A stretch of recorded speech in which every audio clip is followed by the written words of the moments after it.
امام ابو حنیفہ بہت ذہین تھے، بہت ذہین۔ امام ابو حنیفہ کے نزدیک نا وضو میں نیت شرط نہیں ہے، وضو میں نیت شرط نہیں ہے۔ آپ بغیر نیت کے بھی وضو کرو گے، وضو ہو جائے گا، ہاں وضو کا ثواب نہیں ملے گا۔ تبھی کتابوں میں مسئلہ لکھا ہے کہ آپ بارش ہوئی اور آپ کے چاروں اعضاء دھل گئے، چہرہ بھی، ہاتھ بھی، پاؤں بھی اور سر کا مسا بھی ہو گیا، یا آپ ویسے ہی ٹھنڈے پانی سے نہا رہے تھے گرمی دور کرنے کے لیے، تو آپ کا وضو بھی آٹومیٹیکلی ہو گیا، غسل بھی آٹومیٹیکلی ہو گیا۔ ثواب نہیں ملے گا البتہ، لیکن وضو ہو جائے گا، نماز ہو جائے گی۔ دیگر علماء کیا کہتے ہیں کہ بغیر نیت کے آپ وضو کریں گے تو وضو نہیں ہوگا۔ ان کی دلیل کیا ہے؟ صحیح بخاری مسلم کی حدیث ہے، انما الاعمال بالنیات، اعمال کا دار و مدار کس پر ہے؟ نیتوں پر ہے۔ تو نیت ہوگی تو ہوگا، نہیں ہوگی تو نہیں ہوگا۔ امام ابو حنیفہ کا جو فقہ ہے نا، پہلی نظر میں لگتا ہے کہ قرآن و حدیث کے اگینسٹ ہے،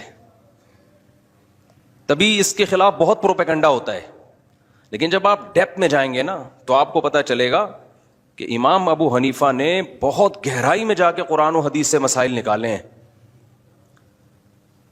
تو یہ جو حدیث ہے نا کہ انما الاعمال بالنیات، اعمال کا مدار و مدار کس پر ہے؟ نیتوں پر ہے۔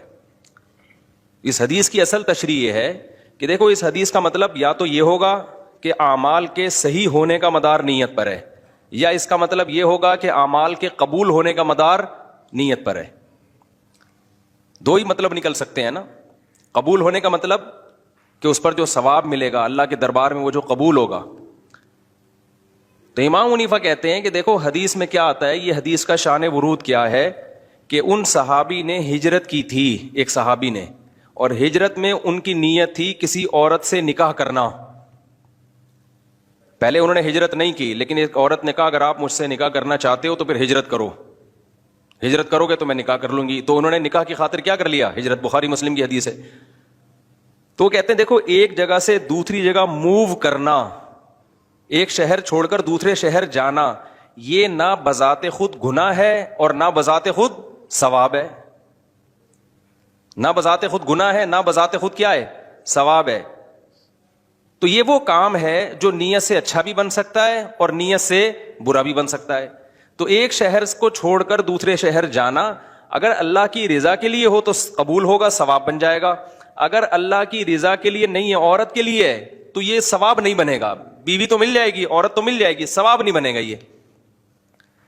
لیکن اس کے باوجود اس پر ہجرت کے احکام مرتب ہوں گے، جیسے جن صحابی نے عورت سے شادی کی خاطر ہجرت کی تھی، لیکن جن صحابی نے ہجرت کی تو ہجرت کے احکام تو لاگو ہوئے نا ان کے اوپر، جو بھی ہجرت کے شرعی احکام ہیں، کہ جو جائیدادیں وہاں چھوڑ کر آئے ہیں ان پر کفار کا تملک ہو گیا کہ نہیں ہو گیا، یہ بحث، جو بھی ہجرت کے فقہی احکام ہیں وہ مرتب ہوتے ہیں، ثواب نہیں ملے گا ان کو، ثواب نہیں ملے گا ان کو۔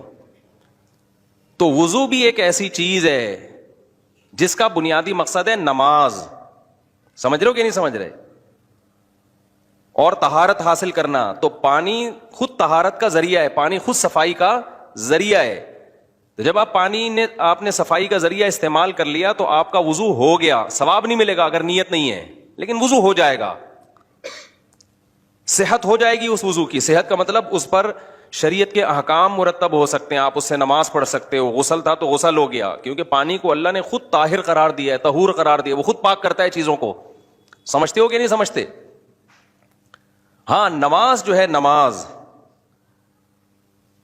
اس میں نیت کے بغیر وہ قبول ہی نہیں ہوگی، یعنی صحیح ہی نہیں ہوگی۔ وجہ اس کی ہے کہ وہ بذات خود، نماز جو ہے نا بذات خود، وہ ایک ایسا عمل ہے کہ جب تک نیت کو اس میں شامل نہ کریں گے تو کیا پتہ چلے گا کہ آپ جو کھڑے ہوئے ہیں وہ اللہ کی عبادت کی نیت سے کھڑے ہوئے ہیں یا ویسے ہی جھک رہے ہیں آپ۔ جب آپ قبلے کی طرف رخ کر کے کھڑے ہوتے ہیں تو بات ویسے بھی تو کھڑے ہوتے ہیں نا، کوئی آدمی ویسے ہی یوں کر رہا ہے تو اس کو نماز تھوڑی کہیں گے۔ تو نیت کے بغیر پتہ ہی نہیں چلے گا۔ اس کو کہتے ہیں تمییز العادہ عن العبادہ، عادت اور عبادت کو ممتاز کرنے کے لیے یہاں نیت کی ضرورت ہے۔